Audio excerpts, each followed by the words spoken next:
আমার মতো মধ্যবিত্তদের কাছে জীবনের মানেটা আলাদা। খুব ছোটবেলাতেই অনেক কিছু বুঝে যাই আমরা। স্বপ্নটা বরাবরই বিশাল থাকে, কিন্তু পাওয়ার ব্যাপারটাও থাকে খুব কম। খুব ছোট কিনা জানি না, তবে ক্লাস 3 কিংবা 4-এ পড়তাম। সে সময় পাশের পাড়ার আবিরের সাথে অনেক ভালো বন্ধুত্ব ছিল আমার। আবিরের একটা সাইকেল ছিল, যেটা নিয়ে পুরো পাড়া চড়ে বেড়াতো সে। আমি অবশ্য সাইকেলটার সাথে দৌড়ে পারতাম না। সাইকেলের সাথে কি আর দৌড়ে পারা যায়? আমি তাই হাঁপিয়ে যেতাম। আবির সাইকেল ঘুরিয়ে আমার কাছে আসতো, এসেই বলতো, "কী রে, তুই তোর বাবাকে বলতে পারিস না একটা সাইকেল কিনে দিতে?" আমি চুপ করে থাকতাম। আমি জানি আমার বাবার এমন সাইকেল কিনে দেওয়ার সামর্থ্য নেই। আমি আবিরের কাছ থেকে চলে আসতাম। বাসায় গিয়ে অনেক কান্না পেত।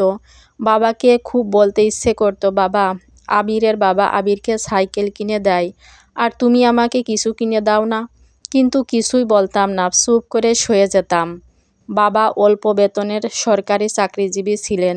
যে কটা টাকা পেতেন, বাবা তা দিয়ে থাকা, খাওয়া, বাড়ি ভাড়া, কারেন্টের বিল, পড়াশুনোর খরচ এগুলোর পেছনেই চলে যায়। মা ছিলেন গৃহিণী। কষ্ট হলেও মাকে তা মেনে নিয়ে এগিয়ে যেতে হতো, সংসারটা চালাতে হতো।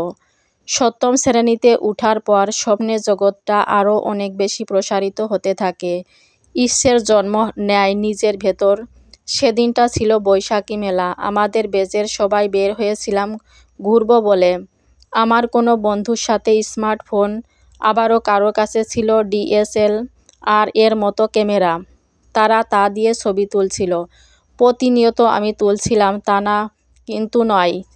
নিজের জিনিস বলে একটা ব্যাপার আছে, কিন্তু আমার তা ছিল না। এবার অবশ্য চুপ থাকিনি, সোজা বাবার সামনে গিয়ে বলেছিলাম, "বাবা, আমার একটা ভালো মোবাইল চাই।"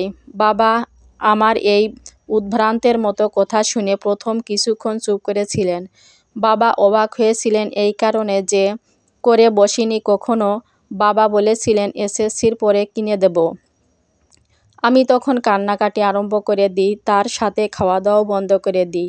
আমি পরে মা আমায় অনেক বোঝানোর পর আমি শান্ত হই।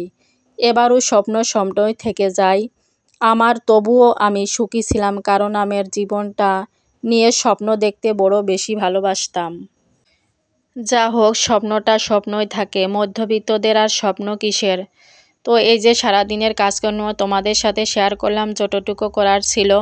তো এই যে আমার কয়েকটা মুরগি পুষেছিলাম, তো মুরগি থেকে একটা ডিম পেড়েছে। এই ডিমটা হচ্ছে আমার মুরগির প্রথম ডিম। তো ডিমটা অনেক বড়। তো ভিডিওটি ভালো লাগলে আর গল্পটি ভালো লাগলে মধ্যবিত্তদের অবশ্যই লাইক দিবে।